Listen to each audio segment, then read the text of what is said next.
Hello, welcome you all to the PW nursing वाला। कैसे हो आप लोग? I hope you all are doing very well. स्वागत है आप सभी का आरोग्यम बैच में। आज जो हमारा टॉपिक है वो इन्वेस्टिगेशन ऑफ प्रेगनेंसी पार्ट 1 हम डिस्कस करने वाले हैं, क्योंकि पूरे इन्वेस्टिगेशन को एक क्लास में हम नहीं कर सकते, इसलिए मैंने पार्ट्स में डिवाइड किया है। आज की क्लास में क्या टारगेट रहता है वो सब हम डिस्कस करेंगे। देखते हैं हमारा टारगेट क्या है। इस इन्वेस्टिगेशन ऑफ प्रेगनेंसी पार्ट 1 में हम क्या क्या पढ़ने वाले हैं। किक काउंटिंग के बारे में, DFMC, NST, CST, ये कुछ नहीं है, इसको हटा दो, ये हम ऑलरेडी पढ़ चुके हैं ना। चलो, तो ये मेन हमारा टारगेट रहेगा, किक काउंटिंग। अब देखो यहाँ पे क्या है, एक तरह से आप इन्वेस्टिगेशन ऑफ प्रेगनेंसी बोल सकते हो या फिर असेसमेंट ऑफ फीटल वेलबींग। क्या बोल सकते हैं हम इसको? Assessment of fetal wellbeing. Fetal wellbeing को चेक करने के लिए कि ये फीटस मदर के एब्डोमेन यूट्रस के अंदर है, ठीक है या नहीं है। फीटस की वेलबींग को चेक करने के लिए जो हम टेस्ट कर रहे हैं, जो डायग्नोसिस कर रहे हैं, जो इन्वेस्टिगेशन कर रहे हैं, वो यहाँ पे मैंने लिखा है। जैसे किक काउंटिंग है, जिसके बारे में किसने बताया था, क्या है, ये सब डिस्कस करेंगे। DFMC का फुल फॉर्म क्या है, NST क्या है, CST क्या है, ये सब आज की क्लास में पढ़ने वाले हैं। तो स्टार्ट करते हैं। सबसे पहला क्या है, किक काउंटिंग।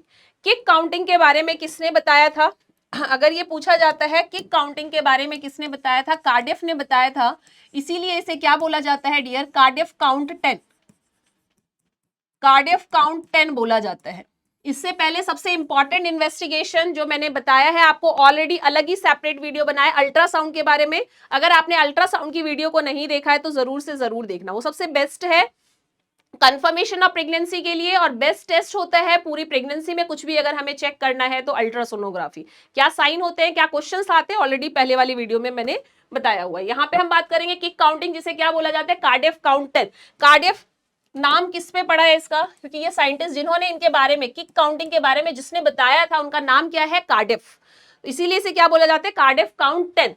इसमें हम क्या चेक करते हैं, कितने वीक्स के बाद हम इसे चेक कर सकते हैं? 28 वीक्स ऑफ जेस्टेशन के बाद हम किक काउंटिंग के बारे में पता लगा सकते हैं, क्योंकि मैंने बताया था मदर फर्स्ट मूवमेंट ही कब फील करती है, first fetal movement felt by the mother at primary gravida में 18 week of gestation, multi gravida में 16 वीक ऑफ जेस्टेशन।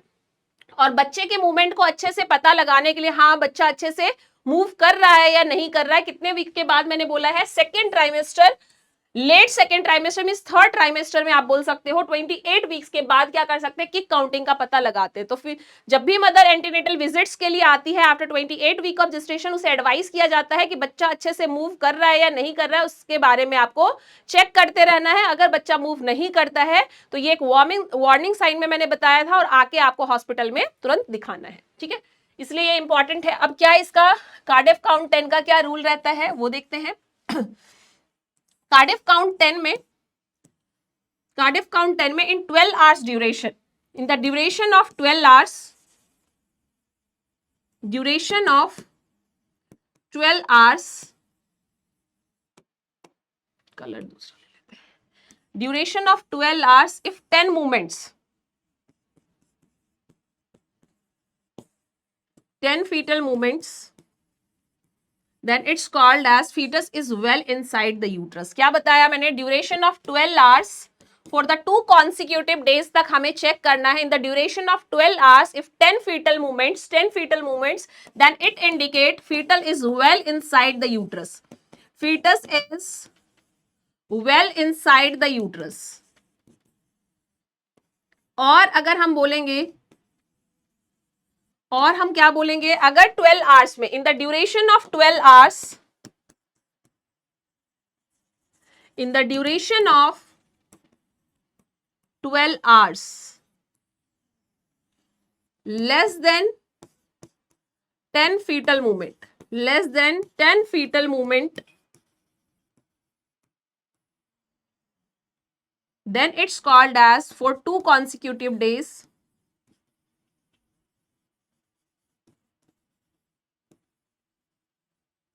अगर 2 दिन तक 12-12 घंटे के ड्यूरेशन में कंटिन्यू क्या फीटल मूवमेंट चेक कर रहे हैं, और 12 आवर्स में लेस देन 10 फीटल मूवमेंट होता है, देन इट इंडिकेट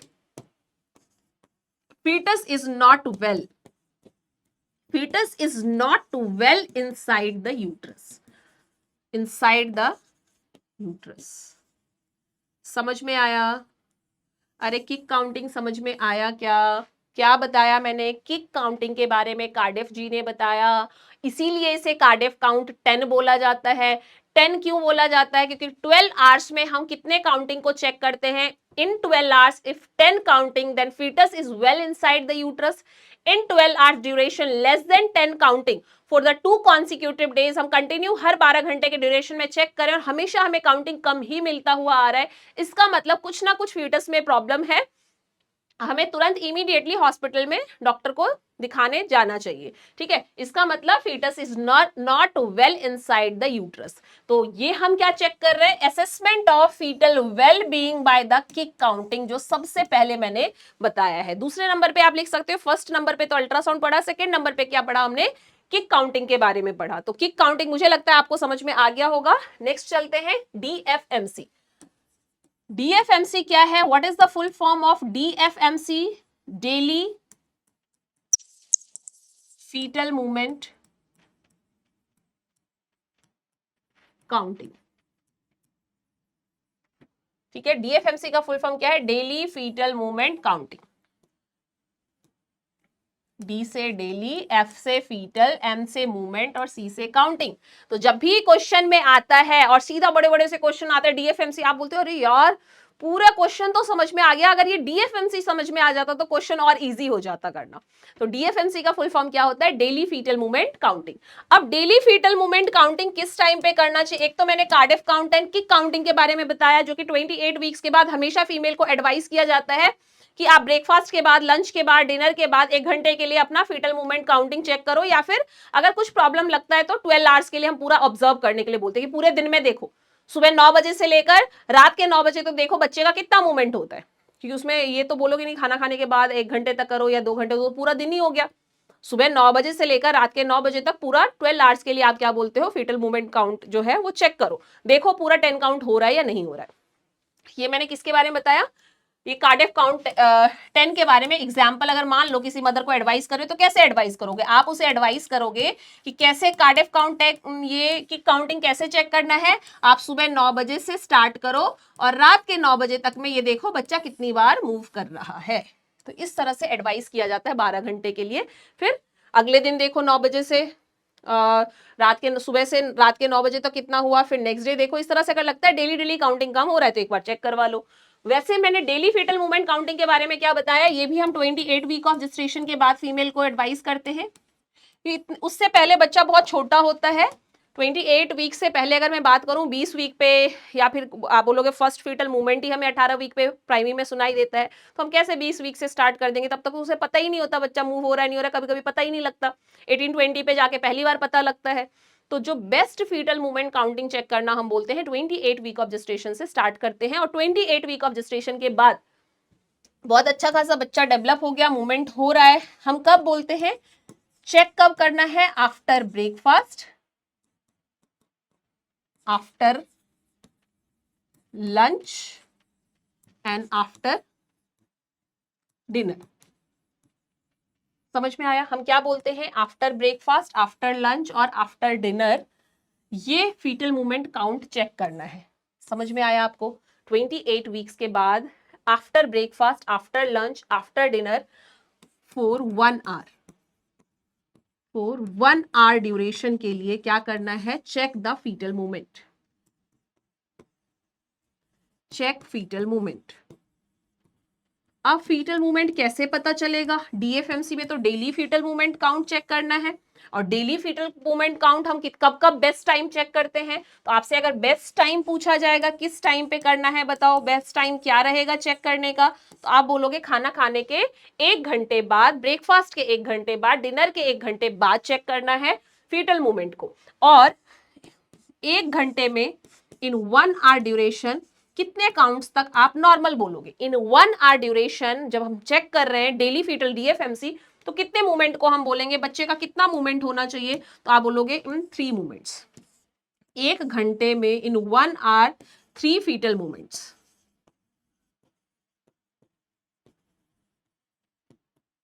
ठीक है, daily fetal movements, DFMC, daily fetal movement count किस टाइम पे बोलते हैं, कितने वीक्स के बाद बोलते हैं, कितने घंटे के लिए बोलते हैं, ये सारी चीजें आपको DFMC के अंदर याद रखना है, डेली फीटल मूवमेंट काउंटिंग के बारे में याद रखना है। समझ में आ गया? इन 1 आवर नॉर्मल, नॉर्मल मैंने बोला है, नॉर्मल आप किसे बोलोगे?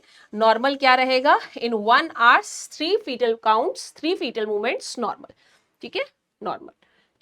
तो DFMC और कार्डियक काउंट 10 के बारे में मुझे लगता है समझ में आ गया होगा। नेक्स्ट आगे बढ़ते हैं, NST के बारे में देखते हैं। Third one is NST, very very important. AIIMS Delhi ने यहां से 3 से 4 बार कंटिन्यू क्वेश्चन पूछा है, 3 to 4 टाइम्स यहां से क्वेश्चन आया है। यहां से इमेज बेस्ड क्वेश्चन पूछा हुआ है, तो आप समझ सकते हो अगर एम्स ने इस टॉपिक को इतनी इंपॉर्टेंस दी है तो आपको कितनी इंपॉर्टेंस देके इस टॉपिक को पढ़ना है। समझ में आ रहा है? What is the full form of NST? सबसे पहला point, what is the full form of NST? Non stress test. हम क्या बोलते हैं इसको? Non stress test. ठीक है, NST का फुल फॉर्म क्या हो गया? Non stress test. हम यहाँ पे किसी भी टाइप का कोई स्ट्रेस नहीं दे रहे हैं। विदाउट स्ट्रेस हम क्या चेक कर रहे हैं? फीटल की वेलबींग को चेक कर रहे हैं। NST क्या है? Non stress test. हम यहाँ पे किसी भी तरह का कोई स्ट्रेस नहीं देंगे मदर को और असेसमेंट ऑफ फीटल वेलबींग कर रहे हैं। पहले ही टॉपिक मैंने बताया था, इन्वेस्टिगेशन है, एक तरह से आप इन्वेस्टिगेशन कर सकते हो। इन्वेस्टिगेशन करते क्यों है? To check the assessment of the fetal wellbeing. Fetal wellbeing को असेस करने के लिए मेनली हम इन्वेस्टिगेशन करते हैं। तो यहाँ पे हम क्या कर रहे हैं? नॉन स्ट्रेस टेस्ट कर रहे हैं। नॉन स्ट्रेस टेस्ट मेनली कौन से ट्राइमेस्टर में किया जाता है? वही मैंने बोला 28 के बाद, तो मींस थर्ड ट्राइमेस्टर आप ले सकते हो। थर्ड ट्राइमेस्टर में हम ये चेक कर रहे हैं। ठीक है, थर्ड ट्राइमेस्टर में कर रहे हैं। नेक्स्ट पॉइंट होगा, नॉन स्ट्रेस टेस्ट में मदर के एब्डोमेन से कुछ अटैच किया जाता है, उसे बोलते क्या है? ये एम्स दिल्ली का क्वेश्चन था 2017 में। एम्स दिल्ली ने क्या किया था?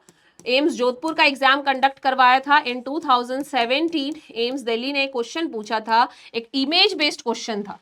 ये जो क्वेश्चन था वो कैसा था? इमेज बेस्ड क्वेश्चन था, जिसमें पूछा हुआ था कि ये एक मदर है जो लेटी हुई है और इसके एब्डोमेन से इस तरह कुछ अटैच्ड दिखाया हुआ था। ठीक है, ये बेल्ट अटैच किया हुआ है। बताओ मदर में क्या टेस्ट हो रहा है? मींस जो मदर के एब्डोमेन से अटैच है इसे क्या बोला जाता है, या फिर कौन सा टेस्ट मदर पे परफॉर्म किया जा रहा है? इमेज बेस्ड क्वेश्चन में पूछा हुआ था।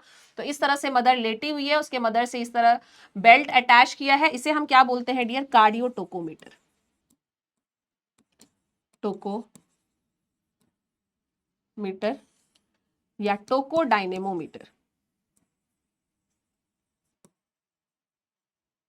Attach to the mother abdomen, इस तरह का बेल्ट लाइक होता है, उसे अटैच करते हैं। फिर फीटल मॉनिटर होता है, मॉनिटर से वो कनेक्टेड होता है और एक पेन टाइप में, इस तरह के पेन टाइप में मदर के हैंड में पकड़ाया जाता है और उस पर इस तरह का बटन होता है। और मदर को क्या बोलते हैं? मदर को एडवाइस किया जाता है कि जब भी आपका फीटल मूव करता है, फील होता है, उस टाइम पे ये बटन को प्रेस करना है।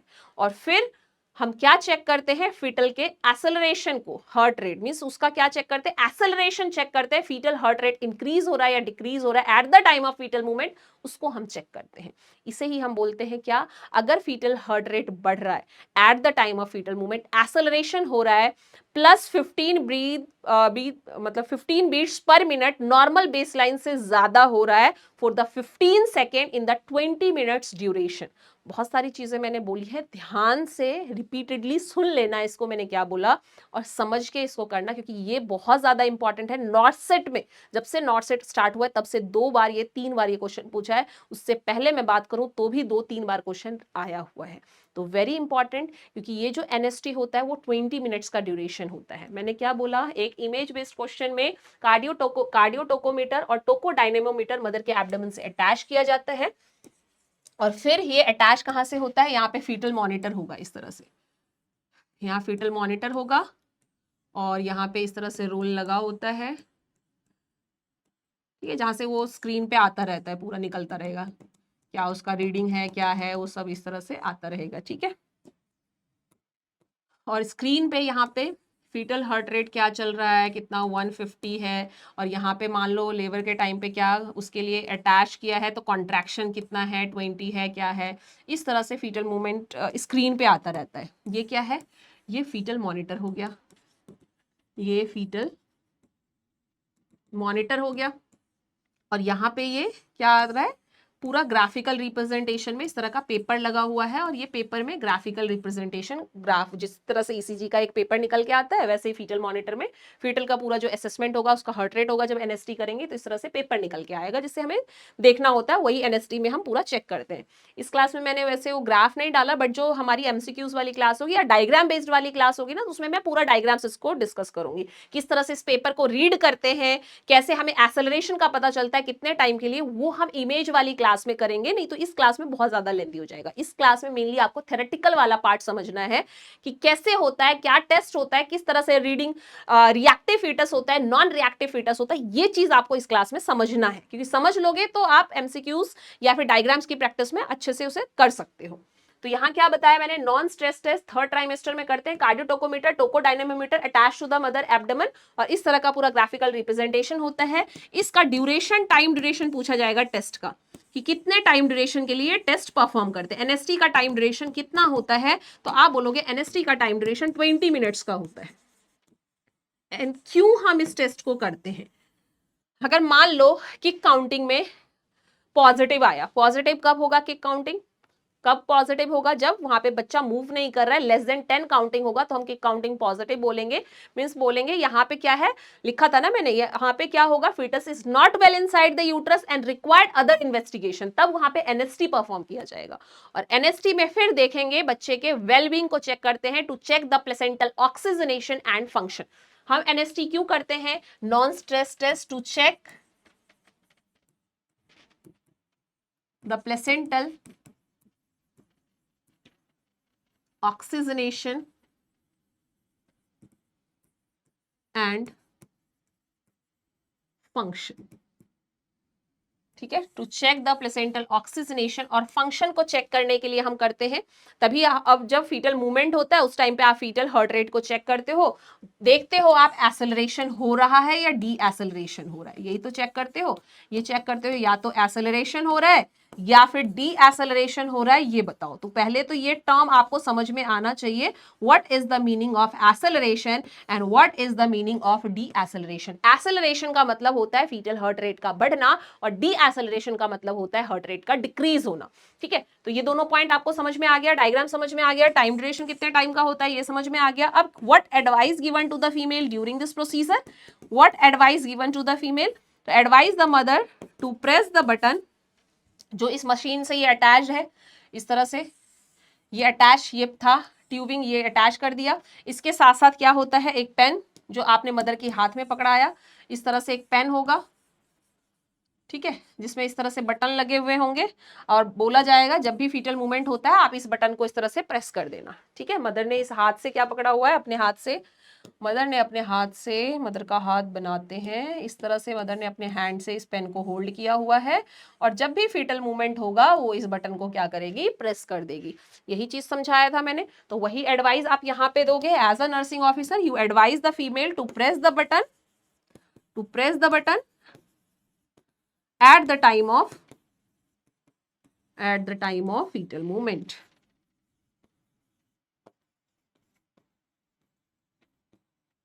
ठीक है। आप क्या करोगे, to press the button at the time of fetal movement, जब भी आपका फीटल मूव करता है उस टाइम पे इस बटन को आप प्रेस कर दो।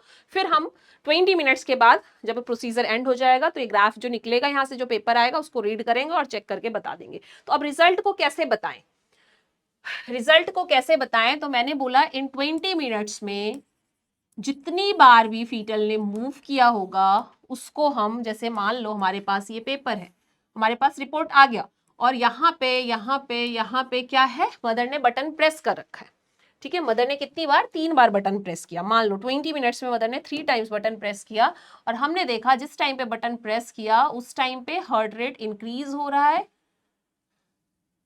ठीक है, तीनों टाइम इंक्रीज हो रहा है, तीनों टाइम इंक्रीज हो रहा है, ठीक है। और यहाँ पे हार्ट रेट भी लिख देते हैं, उस टाइम के हार्ट रेट को चेक भी किया जाता है। मान लो यहाँ पे 160 था, यहाँ पे 165 था, और यहाँ पे था 170, ठीक है।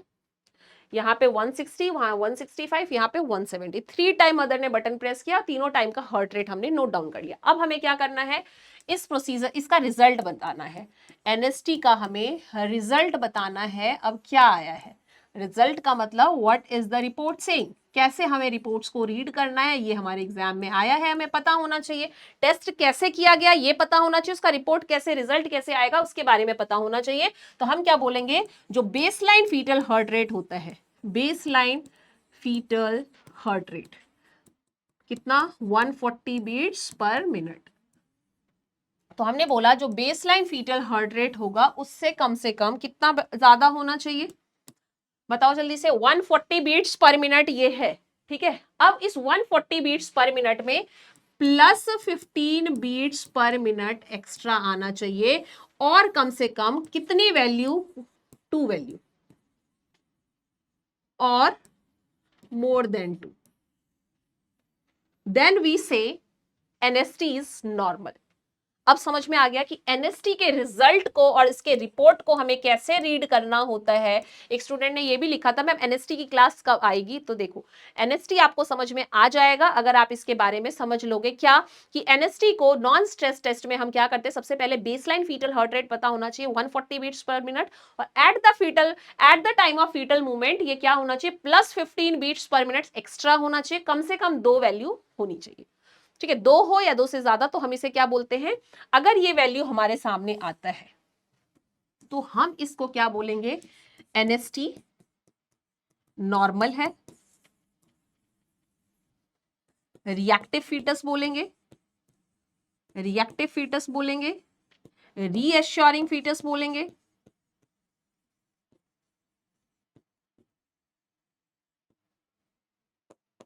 fetus is well inside the uterus,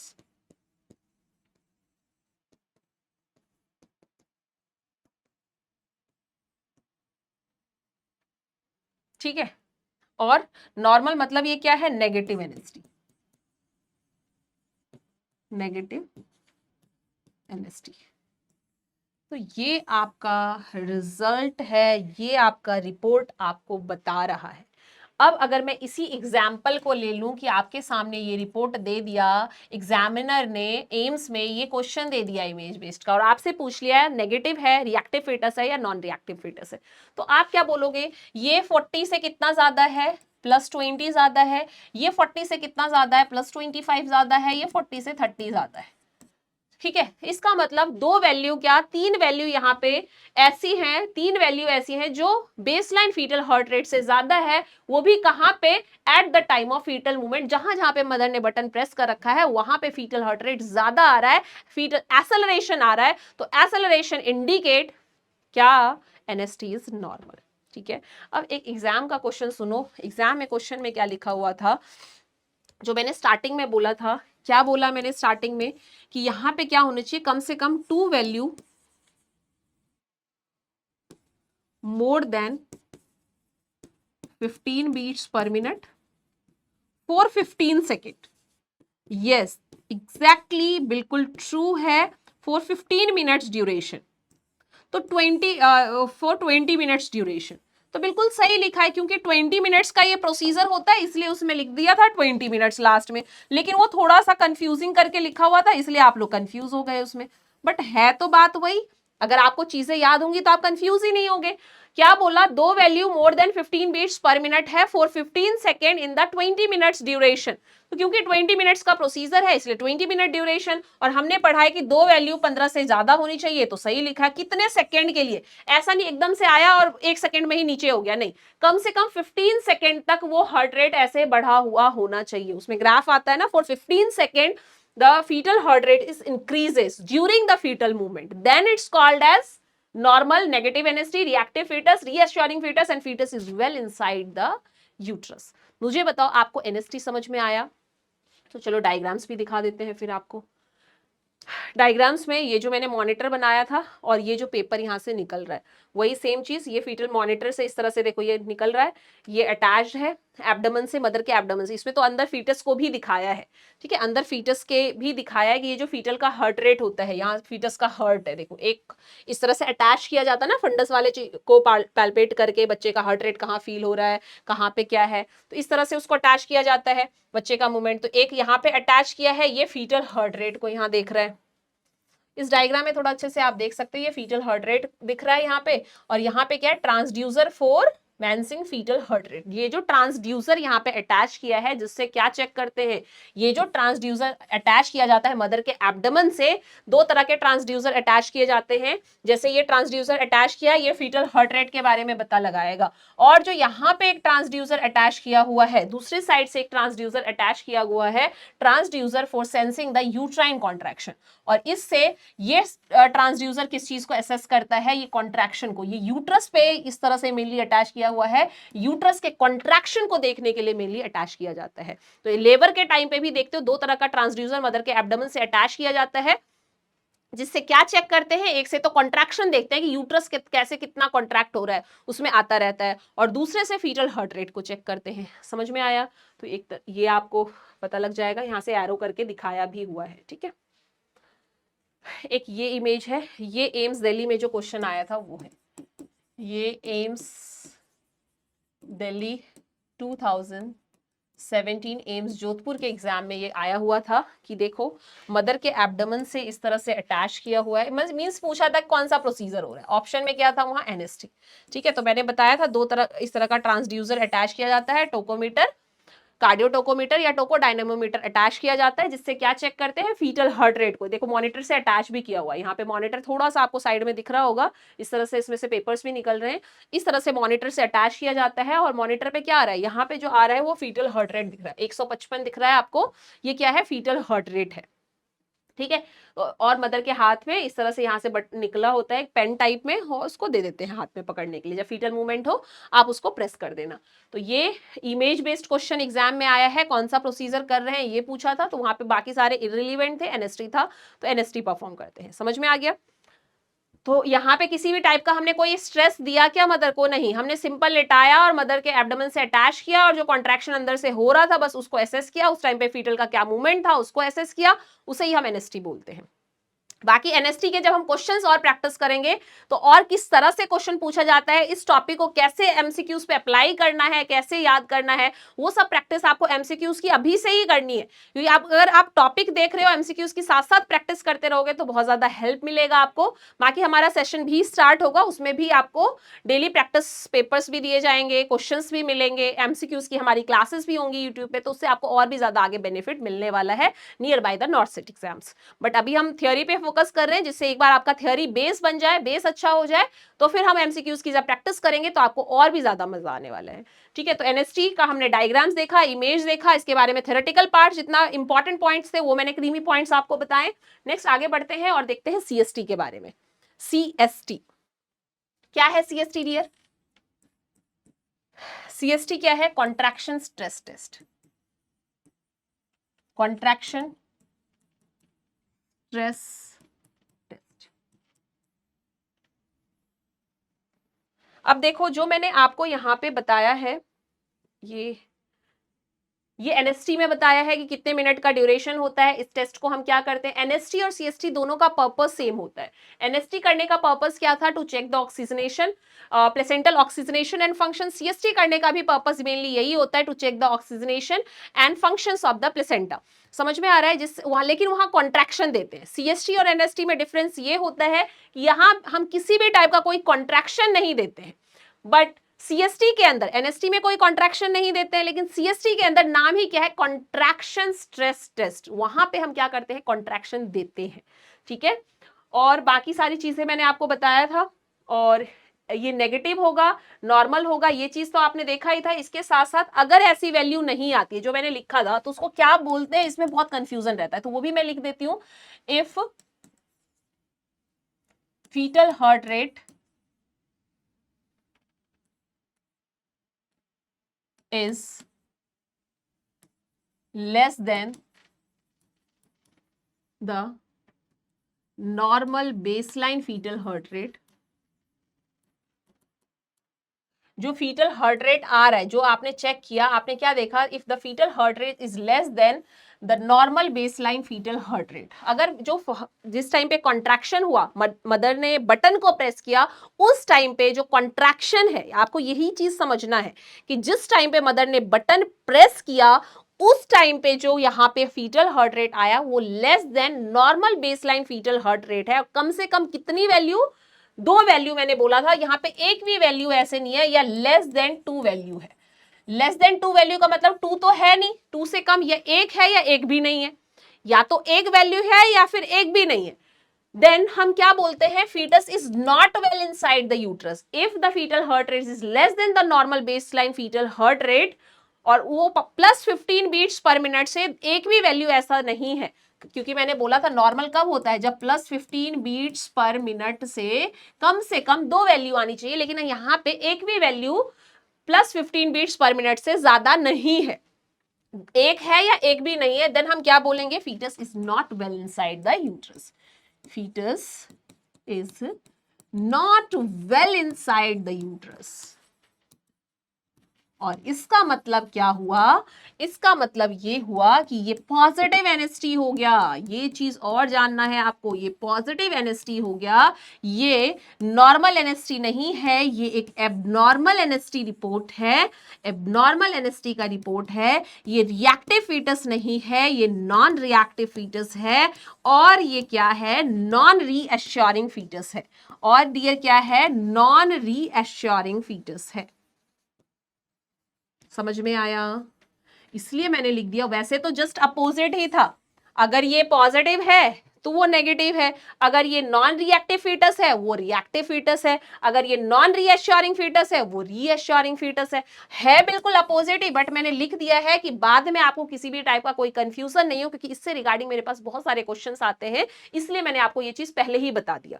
ठीक है, डायग्राम्स मैंने आपको दिखाई दिया था। चलो, तो हम थे किस पे, कॉन्ट्रैक्शन स्ट्रेस टेस्ट पे, और मैंने बताया इसका पर्पस भी सेम होता है जो पर्पस आप किसके लिए यूज करते हो, एनएसटी के लिए। क्या, to check the placental oxygenation and function.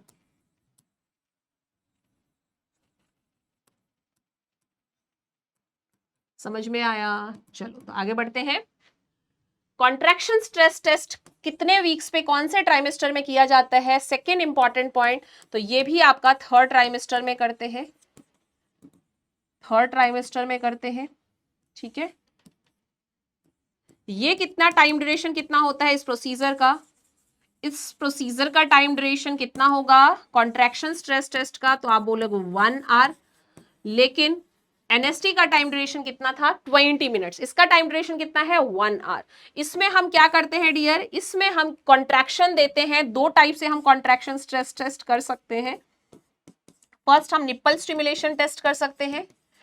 Nipple को स्टिमुलेट करेंगे तो क्या होगा, निप्पल स्टिमुलेशन टेस्ट। निप्पल को स्टिमुलेट करेंगे तो हम क्या बोलते हैं, वेरी क्या सेंसिटिव एरिया इन फीमेल होता है, हाईली रिचली नर्व सप्लाई। समझ में आ रहा है, सेंसिटिव होता है, तो जब हम उसे स्टिमुलेट करते हैं तो ऑक्सीटोसिन का सिक्रीशन होगा, और मदर को क्या होगा, यूट्राइन कॉन्ट्रैक्शन, नेचुरल ऑक्सीटोसिन का सिक्रीशन होगा, नेचुरल यूट्राइन कॉन्ट्रैक्शन होगा, और कॉन्ट्रैक्शन के टाइम पे वही एसेलरेशन और डी एसेलरेशन को हम यहाँ पे चेक करते हैं। समझ में आया। और दूसरा क्या होता है, डायरेक्ट ऑक्सीटोसिन का आप यूज कर रहे हो, आपने क्या यूज किया, ऑक्सीटोसिन। ऑक्सीटोसिन चैलेंज टेस्ट भी हम बोलते हैं, ओसीटी। क्या बोलते हैं, ऑक्सीटोसिन चैलेंज टेस्ट, ओसीटी भी बोला जाता है, ऑक्सीटोसिन चैलेंज टेस्ट बोला जाता है, कॉन्ट्रैक्शन स्ट्रेस टेस्ट बोला जाता है, कॉन्ट्रैक्शन टेस्ट बोला जाता है इसको, क्योंकि यहाँ पे आप डायरेक्ट ऑक्सीटोसिन देके कॉन्ट्रैक्शन करवा रहे हो, और फिर फीटल हार्ट रेट को, फीटल के एक्टिविटी को चेक कर रहे हो, आप एसेलरेशन और डी एसेलरेशन को चेक कर रहे हो, फीटल हार्ट रेट इंक्रीज हो रहा है या डिक्रीज हो रहा है, उस चीज को चेक कर रहे हो। तो ये चीजें यहाँ पे होती हैं सीएसटी के अंदर। ये समझ में आया आपको, टाइम ड्यूरेशन कितना थर्ड ट्राइमेस्टर में, पर्पस क्या होता है, तो मेनली कॉन्ट्रैक्शन आपने ऑक्सीटोसिन से करवाया डायरेक्टली, या फिर नेचुरल निप्पल स्टिमुलेशन टेस्ट से यूट्राइन कॉन्ट्रैक्शन करवाया। चेक कैसे करेंगे, सेम वही प्रोसेस होगा। मदर के एब्डोमेन से क्या अटैच किया जाएगा, कार्डियोटोकोमीटर, टोकोडायनोमीटर को अटैच किया जाएगा, लेकिन अब नेचुरल कॉन्ट्रैक्शन हो रहा है, और फिर वहां पे देखेंगे फीटल की activity eight the time of uterine contraction क्या रहता है, फिर पेपर निकलेगा, उसके अंदर जो रीडिंग होगी उसको रीड करेंगे और फिर बताएंगे।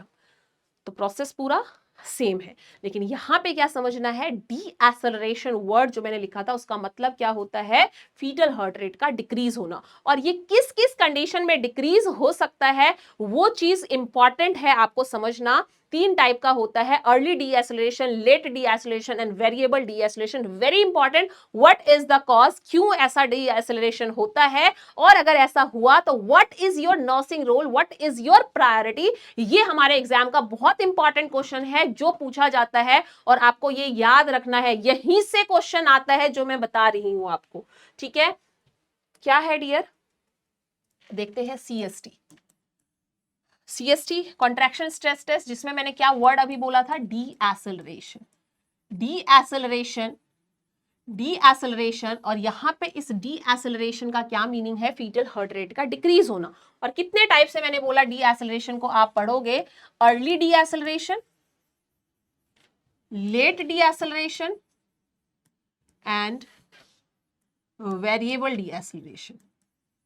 वेरिएबल डी एक्सेलरेशन, तो ये अर्ली डी एक्सेलरेशन क्या है, ये लेट डी एक्सेलरेशन क्या है, ये वेरिएबल डी एक्सेलरेशन क्या है, यही चीज तो समझना है क्यों हो रहा है ऐसा। ठीक है, अर्ली डी एक्सेलरेशन का कारण क्या होता है, when the fetal head passes from the pelvic cavity, fetal head का क्या होगा, कंप्रेशन। फीटल हेड का क्या होगा, यहां पे कारण मैंने क्या लिखा, fetal head compression, compression of fetal head, compression of fetal head. और फीटल हेड का कंप्रेशन होगा तो क्या होगा, वैगस नर्व का स्टिमुलेशन होगा, stimulation of vagus nerve and fetal heart rate decreases. ध्यान से समझना, फीटल हेड का कंप्रेशन हुआ जिसकी वजह से मैंने क्या बोला, वैगस नर्व का स्टिमुलेशन होगा, और वैगस नर्व अगर स्टिमुलेट होगा, vagus nerve stimulation, stimulation of vagus nerve and stimulation of vagus nerve can decrease the fetal heart rate. Fetal heart rate decreases and this condition is called as early deceleration. यहाँ पे इसका मतलब क्या हुआ, early deceleration। और early deceleration में अगर आपसे पूछा जाएगा आप क्या कर सकते हो, आप बताओ अपना primary nursing responsibility, priority nursing management, priority nursing intervention आपका क्या होगा।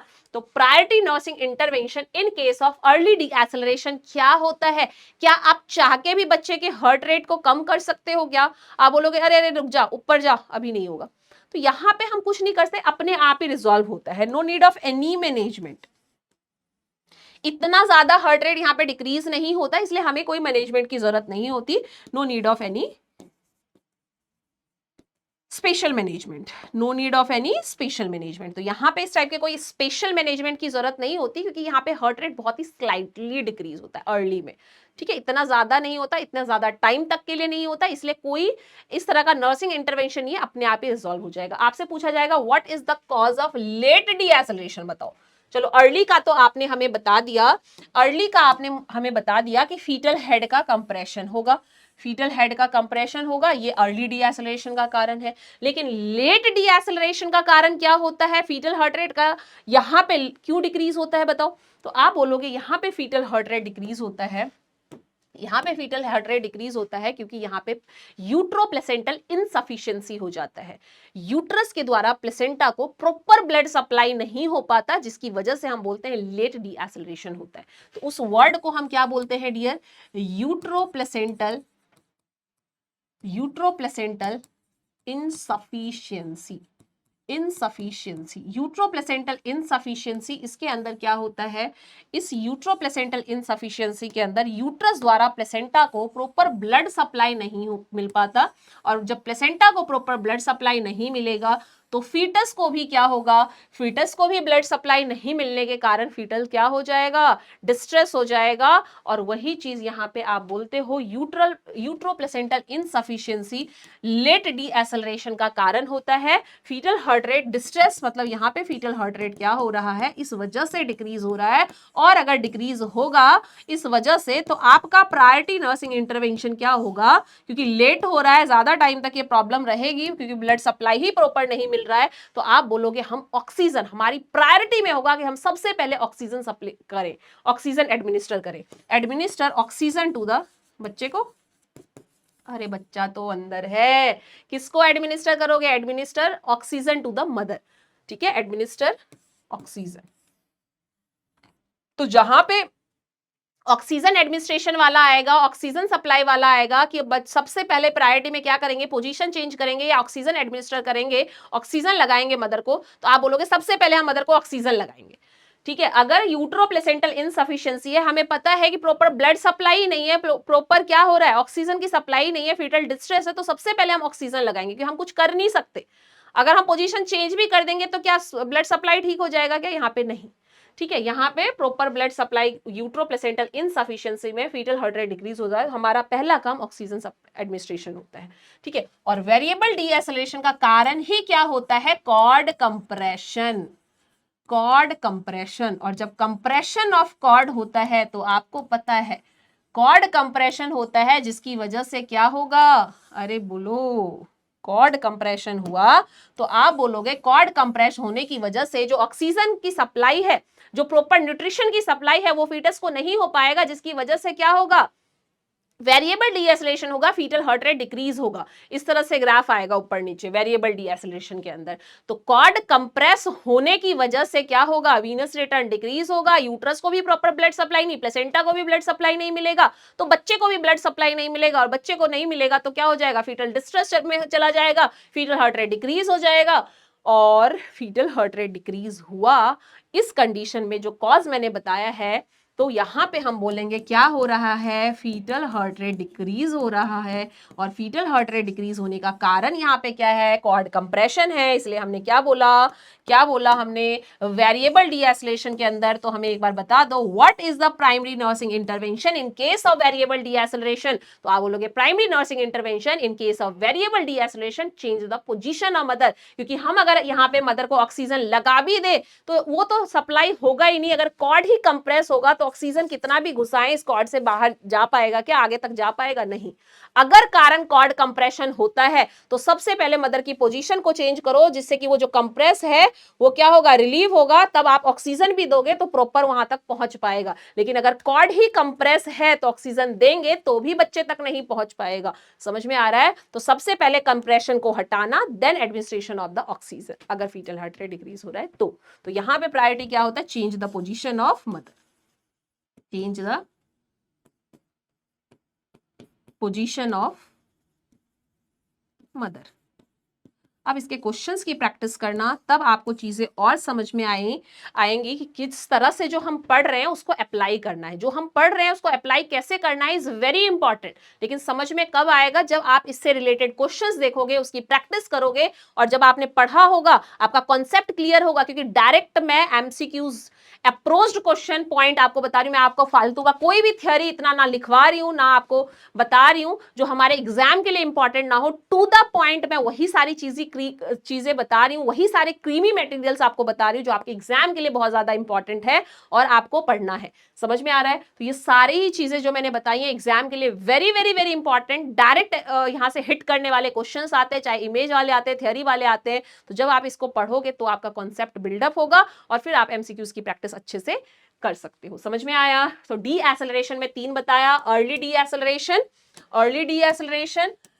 लेट डीएसेलरेशन और variable deceleration. What are the causes of deceleration, तो यहां फीटल हेड का कंप्रेशन है, यहां यूट्रोप्लेसेंटल इनसफिशिएंसी है, यहां पे कारण क्या है इसका, वेरिएबल डीएसेलेरेशन का कॉर्ड कंप्रेशन है। और इन सब में हमारा नर्सिंग का मैनेजमेंट क्या होता है, हमारा काम क्या होता है, वो हमें सबसे प्रायोरिटी में पहले ध्यान देना होता है। तो यहाँ पे इस केस में हम ये काम करते हैं, वो प्रायोरिटी में मैंने आपको लिखा है। बाकी हो सकता है और भी ज्यादा ऑप्शंस में हो, तो उसके अकॉर्डिंग क्वेश्चंस के डिमांड को देखते हुए हम अपना आंसर करेंगे। जैसे मैंने बोला यहाँ पहला पोजीशन चेंज करना, और सेकेंड अगर आएगा प्रायोरिटी में और क्या कर सकते हैं, यस हम ऑक्सीजन भी एडमिनिस्टर कर सकते हैं, लेकिन वो फर्स्ट प्रायोरिटी नहीं होगा, वो सेकेंड प्रायोरिटी हो जाएगा। समझ में आ रहा है, तो ये सारी चीजें मैंने किसमें बताया, डी एक्सेलरेशन के अंदर बताया। अब एनएसटी और सीएसटी का इमेज बेस्ड क्वेश्चन आता है, कैसे हम रीड करें और कैसे उसको बताएं, वो हम इमेज वाली क्लास में करेंगे। और आज की क्लास में हमने जो टारगेट रखा था कि हम कार्डियक काउंट 10 के बारे में, डीएफएमसी के बारे में, एनएसटी के बारे में, सीएसटी के बारे में समझ पाए, तो आज की क्लास में बस इतना ही। तो नेक्स्ट हम देखेंगे इन द नेक्स्ट क्लास। आज की क्लास में जो मैंने इन्वेस्टिगेशन किया है एनएसटी और सीएसटी मैंने इसलिए कम ही रखा था, जिससे कि जब हम नेक्स्ट क्लास में करें तो बहुत सारे हमारे 10, 12, 15 के करीब हमारे इन्वेस्टिगेशंस होंगे, जो कि हम नेक्स्ट क्लास में डिस्कस करेंगे, क्योंकि पार्ट 2 और 3 में मैं पूरा धीरे धीरे करके आपको सारे इन्वेस्टिगेशन जो है वो करवा दूंगी। ठीक है, आपका काम क्या है, आपको रिवाइज करना है, प्रैक्टिस करना है, क्योंकि मैंने बोला है आप चाहोगे एक ही दिन में आप इतना सारा पढ़ ले और दूसरे दिन से कुछ पढ़े ही ना, तो क्या मेमोरी उसे रिटेन कर पाएगा? नहीं, दिमाग को धीरे धीरे आदत दिलाना है। जैसे कि हमने स्टार्टिंग में 2-2 क्लासेस अपलोड की हैं, डेली बेसिस पे 2 करोगे, फिर 3 आएगा, फिर 4 आएगा, तो फिर आपका धीरे धीरे करके पावर बढ़ेगा, एकदम से नहीं बढ़ेगा, ना ही आप कर सकते हो, इसलिए धीरे धीरे करके आदत लगाई जाती है। तो डेली बेसिस पे करना है, उसे रिवाइज करना है, नोट्स बनाना है, उसकी प्रैक्टिस करनी है, एमसीक्यूज प्रैक्टिस करनी है, very very important for the competition point of view. तो आज की क्लास में बस इतना ही। Thank you so much for watching. मिलते हैं फिर नेक्स्ट क्लास में, तब तक के लिए बाय बाय, टेक केयर।